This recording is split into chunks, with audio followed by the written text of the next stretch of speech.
Fala galera, estamos aqui começando mais uma aula do nosso curso de Pré-ENEM Química e Física 2023. Hoje nós vamos falar sobre funções inorgânicas, ácidos e bases, completando a nossa aula 7 aí, de Química. E para a gente começar, a gente vai falar um pouquinho o conceito de ácidos, o que significa. E aí depois a gente entra com classificações dos ácidos, nomenclatura. E depois a gente vai falar um pouquinho das bases também, o conceito inicial, classificação e nomenclatura das bases. Então vamos lá. Os ácidos, eles são substâncias que em solução aquosa vai liberar íons hidrogênio. Bom, quando a gente pensa em ácidos, a gente já lembra de uma coisa, de alimentos, por exemplo, que vem em nossa mente, como por exemplo o limão, que ele é ácido. A gente lembra das frutas, como o limão, a laranja, que tem uma acidez, quando a gente começa a ingerir esse alimento. E por que isso acontece? Por que existe essa acidez? Então, na química, a gente consegue ver essa diferença aí nessas semelhanças aí em diferentes compostos, através da identificação dessas substâncias, desses tipos de substâncias, como a acidez. E aí, o que a gente vai entender? Segundo a teoria de ácidos e bases de Arrhenius, os ácidos eles vão ser substâncias que em solução aquosa vai liberar um cátion ou um íon.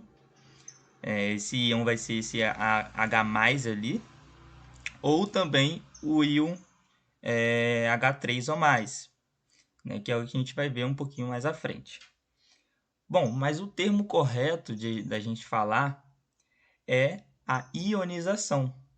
Por quê? O hidrogênio ele vai realizar, nesses compostos ali, ligações covalentes, que vai fazer com que a água faça parte desse processo, dessa formação de íons ali, como a gente chama de ionização.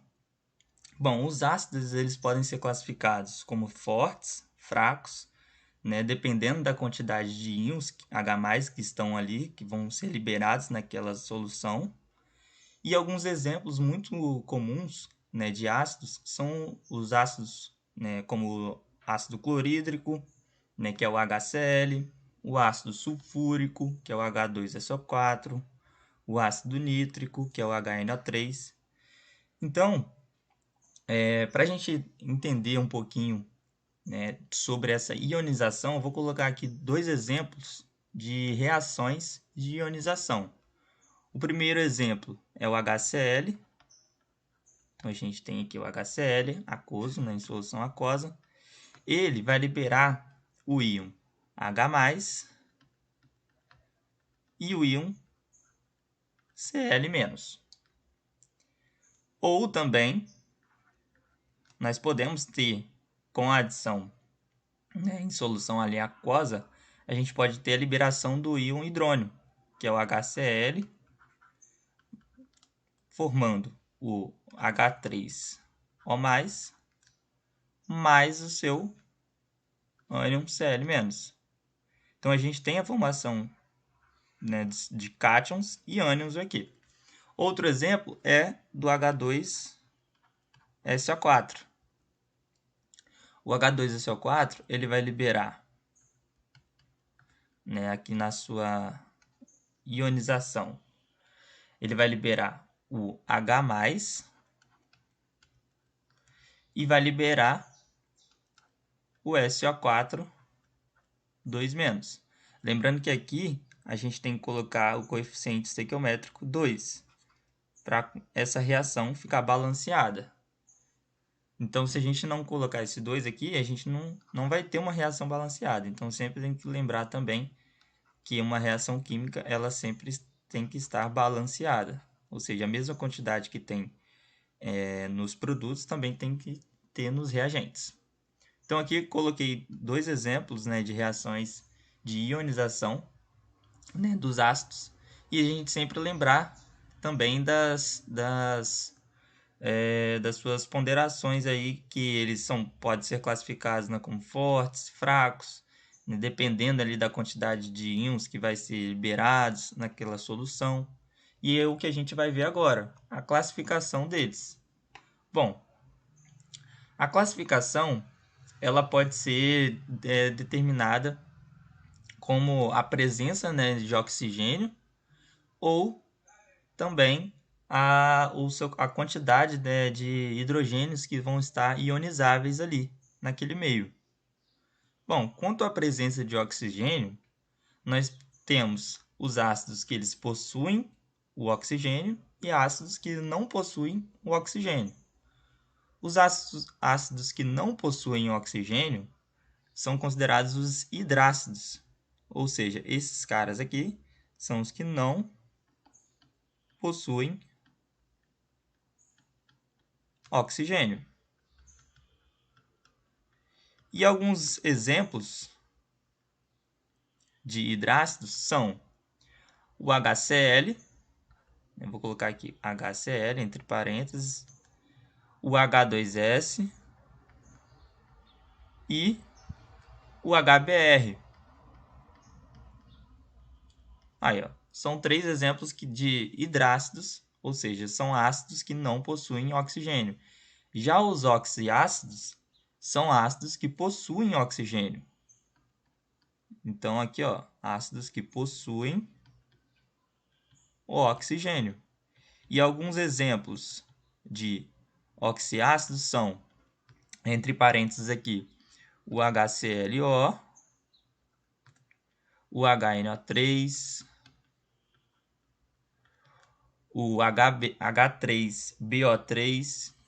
Então, a gente pode perceber que todos eles ali têm uma molécula ou mais de uma molécula de oxigênio. Ou seja, eles são considerados como oxiácidos.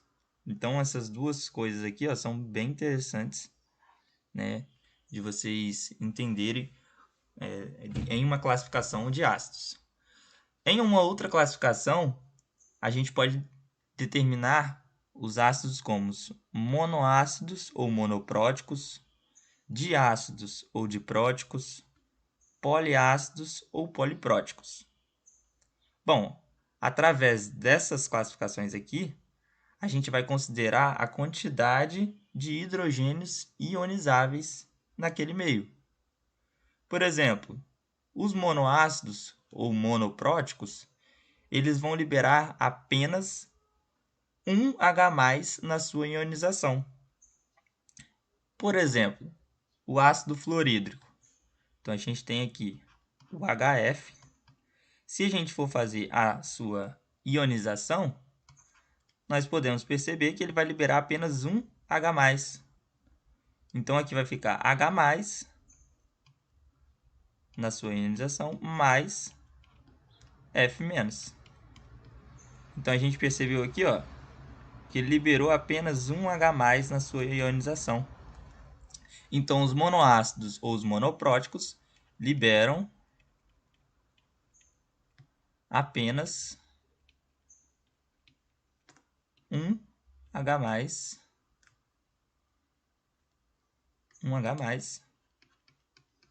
na sua ionização.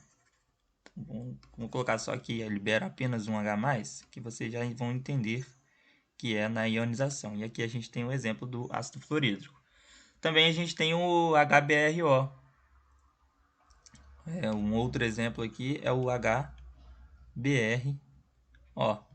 Ele vai liberar só um H+ aqui e o BrO-, ok? Na sua ionização. Agora, os diácidos ou dipróticos.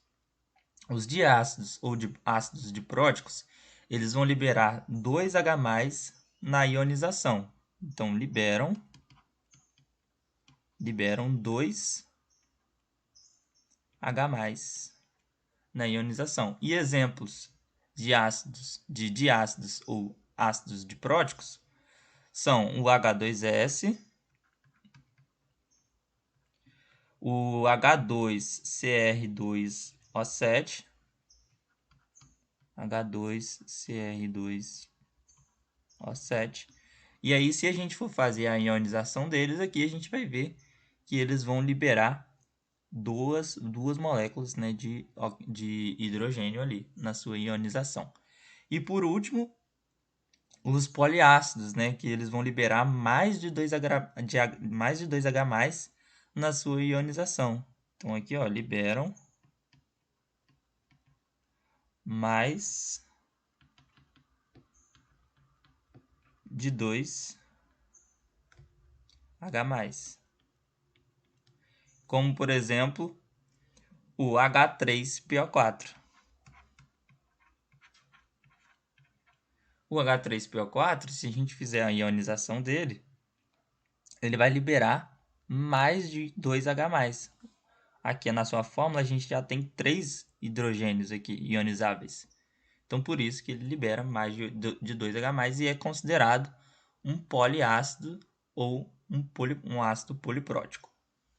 Bom, agora uma curiosidade sobre os hidrácidos e oxiácidos que a gente pode entender melhor é que nos oxiácidos há apenas os hidrogênios ligados diretamente ao oxigênio, como nessa imagem aqui que a gente está vendo, né, do H2SO4, ou seja, do ácido sulfúrico, onde a gente tem apenas, né, os hidrogênios ligados diretamente ao seu oxigênio. Ou seja, isso vai tornar eles ionizáveis. Então, para a gente montar essas estruturas aqui e entender, primeiramente a gente tem que determinar o elemento central e depois, né, colocar os oxigênios ali em volta. Como aqui, por exemplo, do ácido sulfúrico. A gente tem uma molécula aqui de enxofre no centro com os seus oxigênios ali ligados ao seu redor. E aí, depois disso, a gente nós temos que ligar os hidrogênios, né, aos oxigênios. Então, por exemplo, na molécula de HClO3, a gente tem o átomo central, que é o cloro, ligado aos seus oxigênios em torno. Então, a gente tem uma molécula aqui de oxigênio, outra aqui e outra aqui, ou seja, 3 moléculas de oxigênio. E esse oxigênio aqui, ele é ligado a esse hidrogênio. Esse hidrogênio aqui é um hidrogênio ionizável. Então, aqui a gente tem apenas um hidrogênio ionizável nessa molécula. E nessa molécula a gente tem 2 hidrogênios ionizáveis. Bom, com isso, a gente tem também alguns oxiácidos que eles têm uma quantidade de hidrogênios diferente da quantidade de hidrogênios ionizáveis. Bom, essas duas imagens que eu coloquei aqui, essa primeira aqui, ó, do H3PO3, os hidrogênios eles são ligados ao átomo central, não são ionizáveis. Então, esses dois aqui, que estão ligados a esse átomo central aqui, eles não são ionizáveis. Então, essa é a grande diferença ali. Por quê? Em alguns oxiácidos, a quantidade de hidrogênios ela vai ser diferente da quantidade de hidrogênios ionizáveis, como, por exemplo, o H3PO3. E aí, isso nos remete, né, à condutibilidade elétrica desses elementos em uma solução. Por que a gente tem que entender isso? Porque às vezes caem algumas questões, né, de vestibular que elas trazem algumas pegadinhas que faz com que a gente erre por conta da falta de conhecimento sobre essas coisas que estão intrínsecas aqui. Então é uma coisa que a gente tem que entender, porque às vezes cai numa questão, uma pegadinha, e a gente não sabe resolver. Então, por exemplo, na molécula aqui de H3PO3, a gente tem os hidrogênios ligados ao átomo central não ionizáveis, o H+, e esse H+ aqui. Ou seja, a gente tem dois hidrogênios que eles não são ionizáveis. E na molécula de H3PO2, nós também temos esse hidrogênio aqui, que ele não é ionizável. Olha só, a gente tem 3 hidrogênios na molécula inteira, porém a gente tem um hidrogênio que ele não é ionizável. Então, a gente pode, através disso aqui, a gente pode classificar eles como monoácidos, diácidos ou poliácidos. Porque, por exemplo, se cai numa questão, se essa molécula aqui, através da quantidade de hidrogênios ionizáveis, ele pode perguntar se essa molécula ela é classificada como um monoácido, um diácido ou um poliácido. Então, para você descobrir se essa molécula tem esse tipo de classificação, você tem que entender qual hidrogênio, qual a quantidade de hidrogênios, né, são ionizáveis ali. Então, se a gente olhar aqui só pela fórmula H3PO2, a gente não pode dizer a classificação desse ácido, se a gente não entender aonde que os seus hidrogênios estão sendo ligados, tá? Então, nesse caso aqui, a gente tem essa molécula de H+ ligada a esse oxigênio. Portanto, esse hidrogênio ele não é ionizável. Os outros dois eles vão ser ionizáveis. Então, com isso, a gente consegue fazer ali a classificação daquela determinada molécula. Então, essa aí é às vezes cai numa questão relacionada a esse tipo de assunto que a gente não sabe responder por conta, né, desse pequeno detalhe aí. Bom, falando sobre o grau de ionização, nós temos que o grau de ionização ele vai ser uma força daquele ácido, ou seja, vai determinar a força dos ácidos. Né? Nos capítulos ali que a gente viu, nas aulas que a gente viu, que a gente vai ver sobre equilíbrio iônico, quer dizer, mais um pouquinho à frente, a gente vai ver também sobre o potencial hidrogênio iônico, que é o pH e o pOH dos ácidos, né, das substâncias ali, no equilíbrio iônico também. E aí a gente vai entender também como que né, se aquele ácido é um ácido muito forte, muito fraco, né? A gente vai ver também a questão da sua acidez, né, através do pH, medindo o pH ali. E para a gente entender sobre o grau de ionização, a gente vai falar um pouquinho sobre a força desse ácido. Ou seja, a gente vai definir o grau de ionização, né, desses ácidos. E para a gente definir isso, a gente utiliza uma formulinha, que a alfa é igual ao número de partículas ionizadas, ou seja, um número de partículas ionizadas dividido pelo número de partículas totais, ou seja, o número total de partículas.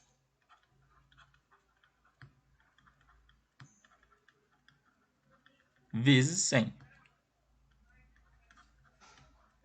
Então, esse número aqui, vezes 100.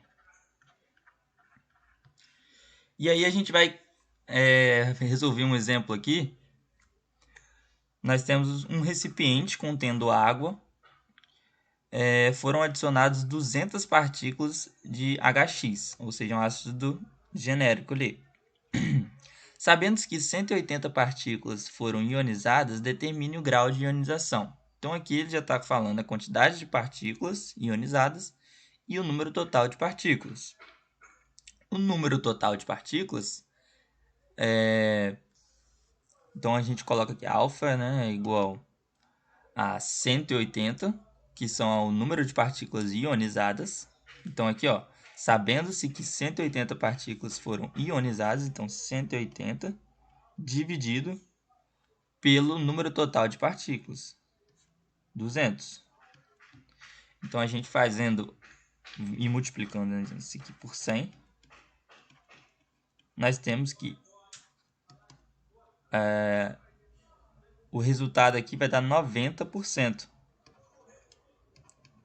90%.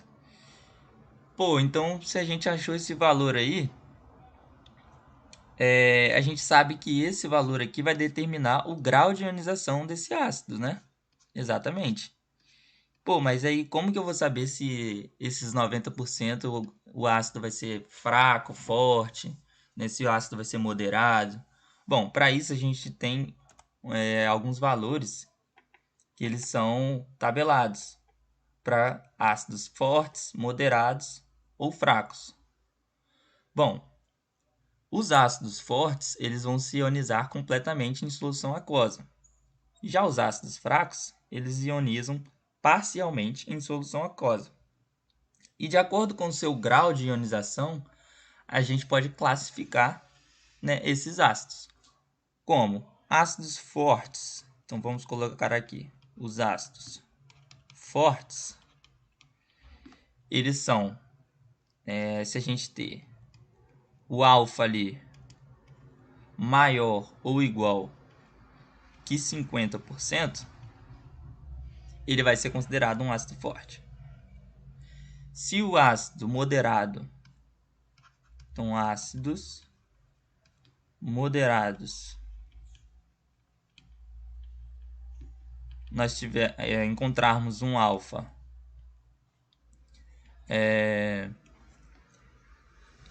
menor que 50% e menor ou igual do que 5%, nós vamos ter um ácido moderado. E quanto ao ácido forte, ácidos fortes, o seu grau de ionização, ou seja, o alfa, ele tem que ser menor do que 5%. Menor do que 5%. Então, aqui é fracos, tá? Perdão, coloquei fortes duas vezes, aqui é fracos. Então, se a gente fez esse exemplo aqui e achou um grau de ionização de 90%, a gente pode considerar que ele é um ácido forte, né? Porque o seu grau de ionização é maior ou igual a 50%. Belezinha, galera? Então, aqui a gente vai falar um pouquinho agora sobre a nomenclatura, né? Mas antes da gente falar da nomenclatura, a gente vai falar também sobre os hidrácidos e os oxiácidos. Ou seja, os hidrácidos, a gente também tem as classificações, que são o quê? Eles podem ser fortes, moderados ou fracos. E os oxiácidos, eles também podem ser, né, fortes, moderados e fracos. E como que a gente vai determinar ali a classificação desses hidrácidos como os fortes, moderados ou fracos? Bom, os hidrácidos, né, a gente pode entender que a palavra ácido é seguida pelo nome do elemento, não metal com sufixo hídrico, né? E já os oxiácidos, né, a nomenclatura deles depende do número de oxigênios presentes na fórmula. Isso aqui é para a gente fazer a nomenclatura deles. Mas antes de a gente fazer a nomenclatura, a gente pode aqui colocar, né, a classificação desses hidrácidos e desses oxiácidos. Então vamos colocar aqui do lado, ó. Deixa eu colocar fazer uma linha aqui. Ops. Bom, os hidrácidos. Então vamos colocar aqui hidrácidos. A gente tem os hidrácidos fortes, como, vou colocar aqui fortes, o HCl, o HBr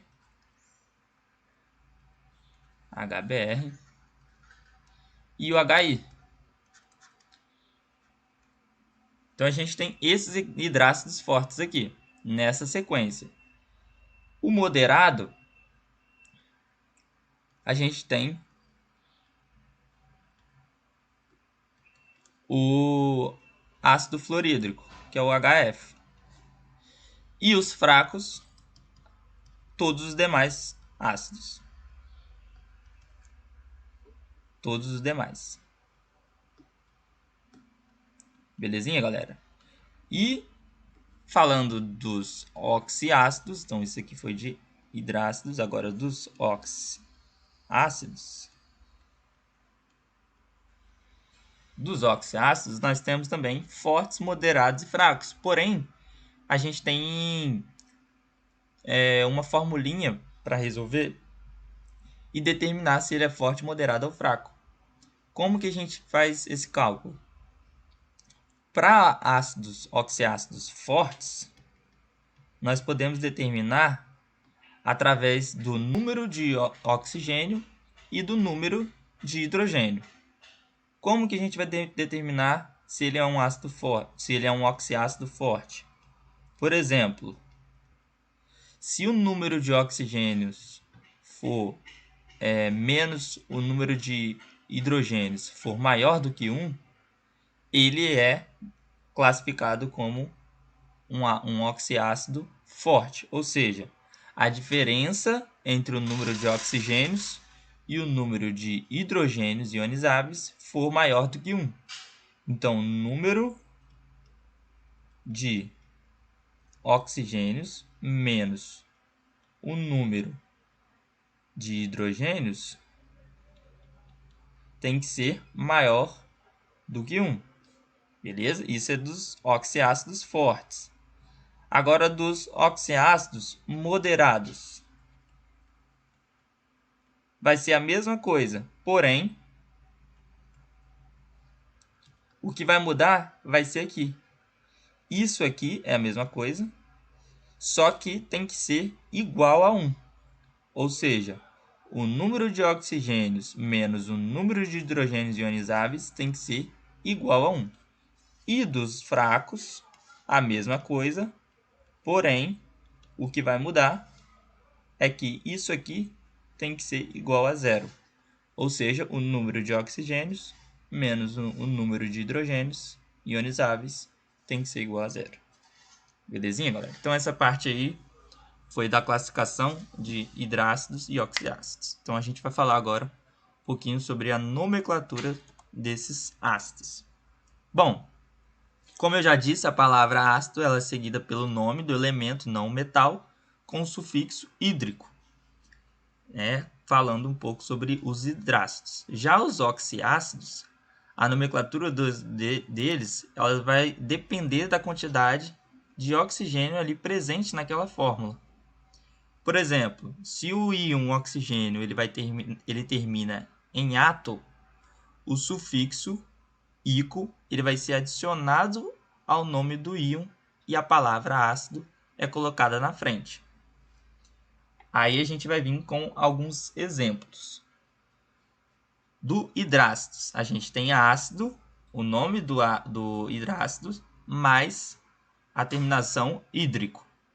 Ou seja, vamos fazer alguns exemplos aqui para vocês entenderem de hidrácidos.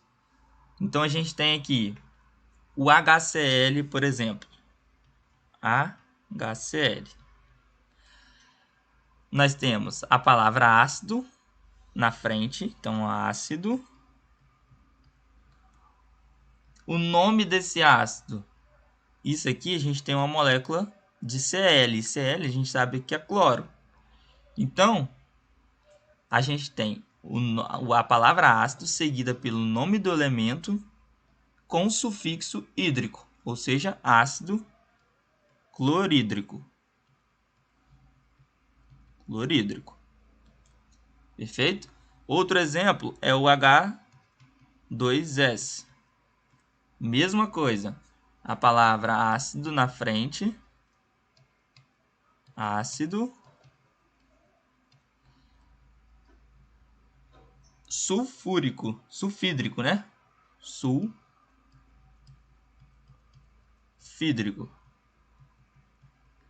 Outro exemplo, HCN. HCN. Ácido na frente, sempre. Cianídrico.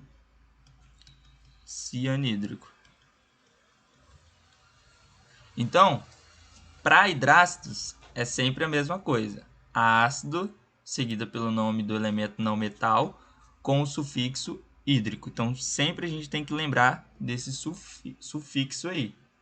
Tá? Esse sufixo ele vai ser hídrico. Para os oxiácidos, a gente vai ter o ácido, que é o prefixo, né? Mais o nome do elemento, que a gente vai ter ali, mais o seu sufixo, ou seja, a sua terminação. Aqui eu coloquei uma tabelinha para a gente entender, né, de forma mais didática. Então aqui nessa tabela a gente tem o prefixo e a gente tem o sufixo. Aqui é relacionado às suas famílias, né, da tabela periódica. E aqui a quantidade de hidrogênios ionizáveis, tá? Então a gente tem per, ico, ípor e oso, através da quantidade aqui, ou seja, mais 1, mais 2, mais 1 do seu ácido. Então, por exemplo, num ácido clorídrico, que é o HClO3, então aqui, ó, HClO3, nós temos que o seu H ele é mais 1. Então, se a gente olhar na tabela periódica, a gente vai ver que o hidrogênio ele é mais 1. O cloro ele é mais 5. Então, mais 1. Cloro mais 5. E o oxigênio ele é menos 2. Então, com isso, a gente consegue determinar a sua nomenclatura. Primeiro, com o nome ácido na frente e a sua terminação, ou seja, no meio a gente tem o nome do elemento, quem é o meio? Cloro, né? E a sua terminação. A terminação aqui ficou ico. Aqui, ó, ficou ico. O seu sufixo, então, ficou ico. Por quê? Ele tem uma quantidade de 7 mais 5, 6, 7 mais. Então, a sua terminação ela ficou ico. Então, aqui nesse caso, a gente tem ou 4 mais, ou 5 mais, ou 6 mais, ou 5 mais. Então, essas quantidades aqui, né, utilizando a tabela, a gente pode perceber e realizar, né, fazendo ali a nomenclatura deles. Então, utilizando a quantidade de NOx, né, ou seja, avaliando ali o seu NOx, a gente consegue fazer a nomenclatura desse ácido. Então, aqui o NOx dele ficou quantos? Mais 1, mais 5, mais 6, menos 2, mais 4. Então, aqui ó, terminou em mais 4 o NOx. Então, a sua terminação ela vai ser ico. Então, no meio, o nome do elemento, que é cloro, e a sua terminação, ou seja, o seu sufixo. Então, clórico. Ok? Vamos fazer mais uma aqui. Do ácido sulfúrico, H2SO3. H2 SO3. O hidrogênio a gente sabe que é mais 1. O enxofre, olhando na tabela periódica, é mais 4. E o oxigênio é menos 2. Então, o NOx desse elemento aqui, ele ficou qual? Mais 1, mais 4, mais 5. Menos 2, mais 3. Então, mais 3 está aqui. Então, o seu sufixo ele vai ser oso. Então, primeiro, o nome, que é ácido. No meio, o nome do elemento que está no meio, ou seja, enxofre ali, né? E a sua terminação em oso. Então, sulfuroso. Então, ácido sulfuroso. E mais um exemplo aqui, o HNO2. HNO2. Hidrogênio mais 1. O nitrogênio é mais 3. E o oxigênio é menos 2. Então, o NOx aqui total ficou mais 1, mais 3, mais 4. Menos 2, mais 2. Então, ficou aqui, ó, mais 2. Então, também vai terminar em oso. Então, a gente coloca ácido, o nome do elemento, N, nitro, e a sua terminação, que é o sufixo oso. Então, vai ficar ácido nitroso. Perfeito? Então, isso aqui a gente consegue fazer e descobrir a nomenclatura de todos esses ácidos, utilizando o seu NOx ali. E o NOx a gente consegue achar esse valor de cada elemento olhando a tabela periódica. Bom, com isso, a gente vai fazer alguns exercícios na próxima aula, né, porque a gente vai falar sobre ácidos e bases nessa aula aqui de hoje. Então, para não ficar muita coisa, eu vou separar essa aula em somente conteúdos, e na outra aula a gente vai realizar os exercícios, tanto de ácidos, tanto de bases, tá? Para a gente entender, porque são conteúdos, né, esses conteúdos de funções inorgânicas caem muito no Enem. Ou seja, é muito importante a gente resolver bastante exercícios, né, sobre esses dois conteúdos, né, tanto de ácidos como bases.